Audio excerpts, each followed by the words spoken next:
täpselt 12 tundi olnud laadijas ja selle aja jooksul on tavalisest kodusest seinapistikust auto laadinud 12% pealt 49-le.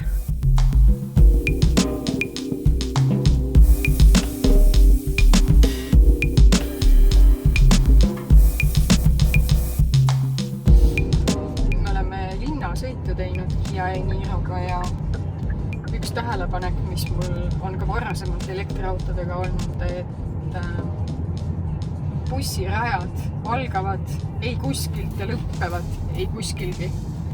Aga siin on lahe see, et me oleme suutnud saavutada tulemuse, kus ta näitab, et ma olen teinud ökosõitu 98%. Ehk siis olen sõitnud linnakiirustel nagu peab ja 98% ulatuses hästi ökolt. Üks suur miinus, mis siin autos on info, mida juht tahaks saada, et kui palju on energiakulutus, siis seda peab siit menüüst otsima.